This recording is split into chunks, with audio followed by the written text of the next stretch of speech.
ആഗമം മീഡിയയിലേക്ക് മാന്യ ശ്രോതാക്കൾക്ക് സ്വാഗതം. റാപ്പ് ഗായകനായ വേടനെ കുറിച്ചാണ് ഇന്ന് ആഗമം മീഡിയ ചർച്ച ചെയ്യുന്നത്. 70കളിൽ അമേരിക്കയിലും ആഫ്രിക്കയിലുമുള്ള നീഗ്രോ വംശജരുടെ സ്വത്വബോധത്തിൽ നിന്ന് ഉരുത്തിരിഞ്ഞു വന്ന റാപ്പ് ഗാനങ്ങൾ മഹാരാഷ്ട്ര വഴി കേരളത്തിൽ എത്തിച്ചേർന്നിട്ട് ഏതാനും വർഷങ്ങൾ മാത്രമേ ആയിട്ടുള്ളൂ. എന്നാൽ വേടനിലൂടെ ഒരു വലിയ ചാലക ശക്തിയായിട്ട് അത് വളർന്ന് പന്തലിക്കുകയാണ്. അതിന്റെ കാരണം അന്വേഷിച്ചാൽ അദ്ദേഹത്തിന്റെ വരികളിൽ അടങ്ങിയിരിക്കുന്ന ആശയങ്ങളും അതിൽ അടങ്ങിയിരിക്കുന്ന വിപ്ലവ ധ്വനികളും ആണ് ആളുകളെ ഹഠാത് ആകർഷിക്കുന്നത്. അതിൽ കാവ്യഭംഗിയുണ്ട്, ആലാപന മാധുര്യമുണ്ട്, അതിൽ പീഡനം അനുഭവിക്കുന്നവരുടെ ജിഹയുണ്ട്, പ്രതിഷേധങ്ങളുണ്ട്, ദുഃഖങ്ങളുണ്ട്, നൊമ്പരങ്ങളുണ്ട്. അതിലുപരി അത് മനുഷ്യനെ ഏറ്റവും അധികം സ്വാധീനിക്കുന്ന, മനുഷ്യന്റെ ഏറ്റവും പരമപ്രധാനമായ സാമൂഹിക ബോധം, അവൻ അനുഭവിക്കുന്ന അടിമത്തം, ഒറ്റപ്പെടൽ, ഇതിനെതിരെ ഒരു പ്രതിഷേധത്തിന്റെ കാഹളമായിട്ട് അത് വികാസം പ്രാപിച്ചു വരികയാണ്. അദ്ദേഹത്തിന് വരികൾ പരിശോധിക്കാൻ നാം അധികം ഒരുപ്പെടുന്നില്ല. വിയർപ്പ് തുന്നിയിട്ട കുപ്പായം എന്ന ആ വരികൾ തന്നെ എത്ര മഹത്തരമാണ്. അതോടൊപ്പം തന്നെ കാട് കട്ടവന്റെ നാട്ടിൽ ചോറ് കട്ടവൻ മരിക്കും തുടങ്ങിയ വരികൾ നമ്മുടെ വിപ്ലവ ഗായകരുടെ ചിന്തയിൽ നിന്ന് ഉരുത്തിരിഞ്ഞു വന്നിട്ടില്ല. നമ്മുടെ ഇടയിൽ മഹത്തായ സാമൂഹിക പാഠങ്ങൾ ആവിഷ്കരിച്ച, മനുഷ്യന്റെ ജാതീയ പ്രശ്നങ്ങൾക്ക് കുറിച്ച് സംസാരിച്ച മഹാകവി കുമാരനാശാനുണ്ട്, കടമനിട്ട രാമകൃഷ്ണനുണ്ട്. അങ്ങനെയുള്ളവരുടെ വരികളേക്കാൾ വളരെ ശക്തമായ പ്രതിപാദന ശൈലിയാണ് വേടൻ ആവിഷ്കരിച്ചിരിക്കുന്നത്. അതിന്റെ കാരണം അദ്ദേഹം വളർന്നു വന്ന പശ്ചാത്തലമാണ്, അനുഭവിച്ച ഒറ്റപ്പെടലാണ്, വേദനകളാണ്. ഇതിനെതിരെ ധാരാളം ആളുകൾ പ്രതിഷേധങ്ങൾ ഉയർത്തിവിടുന്നുണ്ട്. അതിന്റെ കാരണം ഇവിടെ സ്വാധീനിച്ച കർണാടക സംഗീതമുണ്ട്. അത് ചാരുകസേരയിൽ ചാരിക്കിടന്നുകൊണ്ട് ബ്രാഹ്മണരാതി മുന്നോക്ക ജാതിക്കാർ തൊടുത്തുവിട്ട അല്ലെങ്കിൽ പ്രാസനിബിദ്ധമായ ഒപ്പം താളാത്മകമായ പദങ്ങൾ കൊണ്ട് അമ്മാനമാടുന്ന ഗാനങ്ങളായിരുന്നു.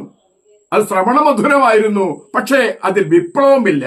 എന്നാൽ വേടന്റെ പാട്ടുകളിൽ കേവലം മനുഷ്യനെ ഇമ്പം കൊള്ളിക്കുന്ന, മനുഷ്യനിൽ സ്വാധീനം ചെലുത്തുവാനും മനുഷ്യന്റെ കർണങ്ങൾക്ക് മധുരതരമാക്കി തീർക്കാനും കഴിയുന്ന തരത്തിലുള്ള ഗാനങ്ങൾ മാത്രമല്ല, അതിൽ വിപ്ലവമുണ്ട്, അതിൽ അടിച്ചമർത്തപ്പെട്ടവന്റെ പ്രതിഷേധമുണ്ട്. അതുകൊണ്ടാണ് ഈ സവർണ മാടമ്പികൾ അദ്ദേഹത്തിനെതിരെ പടവാളുമായി മുന്നോട്ട് വന്നിരിക്കുന്നത്. ധാരാളം ആളുകൾ അദ്ദേഹത്തിനെതിരെ പറഞ്ഞിട്ടുള്ള കാര്യങ്ങൾ ചർച്ച ചെയ്തതുകൊണ്ട് അതിനെക്കുറിച്ച് വിശദീകരിച്ച് പറയേണ്ട ആവശ്യമില്ല.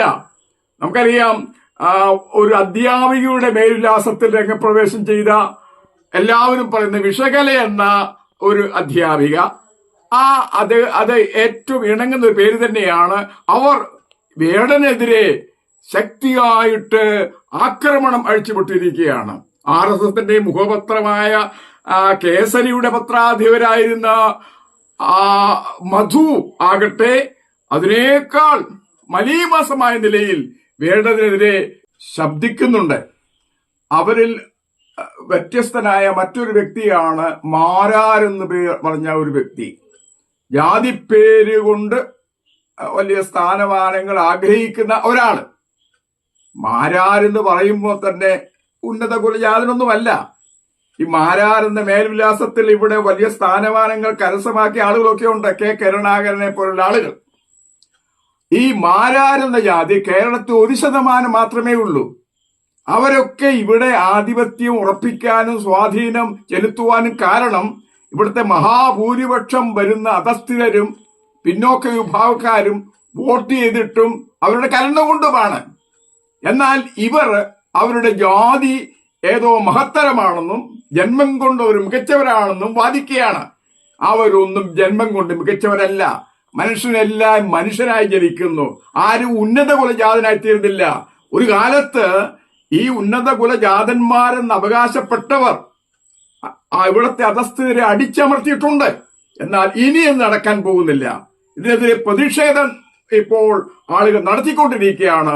ഇവിടെയുള്ള അടിച്ചമർത്തപ്പെട്ടവര്, അടിമവർഗങ്ങള്, പിന്നോക്കക്കാര് ഉയർത്തെഴുന്നേറ്റുകൊണ്ട് ഇരിക്കുകയാണ്. 85% ആളുകൾ അങ്ങനെയുള്ളവരാണെന്ന് ഈ സവർണ തമ്പുരാക്കന്മാർ അറിയുന്നെന്നായിരിക്കും.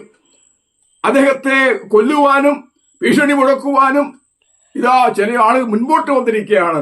നിങ്ങളുടെ ഓലപ്പാമ്പ് കാണിച്ചിട്ടുള്ള ഈ ഭീഷണികളൊന്നും അദ്ദേഹത്തിനെതിരെയോ അദ്ദേഹത്തെ പോലുള്ള ആളുകൾക്കെതിരെയോ ഉയർത്തിവിട്ടാൽ അതിനെ ചെറുക്കുവാൻ, അതിനെ തകർക്കുവാൻ കഴിവുള്ള യുവജനങ്ങൾ ഇവിടെ ഉണ്ട്.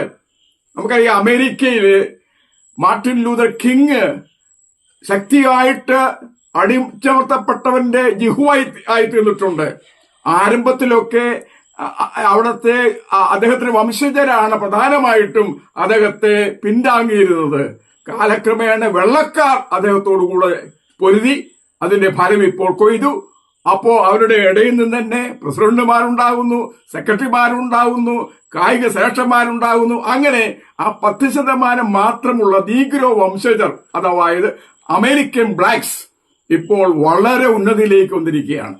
അതല്ലേ സംഭവിച്ചത് ആഫ്രിക്കയിൽ, സൗത്ത് ആഫ്രിക്കയിൽ നെൽസൺ മണ്ടേലയോടൊപ്പം ബിഷപ്പ് ടുട്ടുവും ചേർന്ന് നടത്തിയ ആ വിപ്ലവകരമായ സമീപനങ്ങൾ 15% വരുന്ന വെള്ളക്കാരുടെ ആധിപത്യത്തെ ചെറുത്ത് തോൽപ്പിച്ച് കറുത്ത വംശജർക്ക് ആധിപത്യം ഉണ്ടാക്കി തീർക്കാൻ ശ്രമിച്ചപ്പോൾ ലോകത്തെമ്പാടുമുള്ള, എന്തിനേറെ ഇന്ത്യയിലുമുള്ള ജനത അവരെ സപ്പോർട്ട് ചെയ്തു, പിന്താങ്ങി.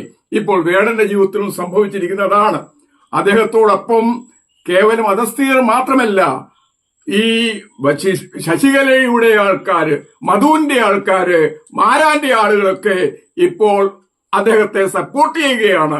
ജാതി മതഭേദം കൂടാതെ എല്ലാ വിഭാഗത്തിൽപ്പെട്ട പൈതങ്ങള്, ചെറുപ്പക്കാര്, ഉള്ളവര് എല്ലാം വളരെ ശക്തിയോടുകൂടെ ഊർജ്ജസ്വലരായി കർമ്മോത്സുകരായിട്ട് അദ്ദേഹത്തിന്റെ പിന്നിൽ അണിനിരന്നിരിക്കുന്നത് കാണുമ്പോൾ ഇവർക്ക് വിറവുണ്ട്. അവരുടെ ജാതി സ്വത്വം പുറത്തെടുക്കുകയാണ്. അതിവിടെ വിലപ്പോകാൻ പോകുന്നില്ല എന്ന സത്യം ഞങ്ങൾ ആത്മാർത്ഥമായി ആർജവത്തോടുകൂടെ പറയുവാൻ ആഗ്രഹിക്കുന്നു.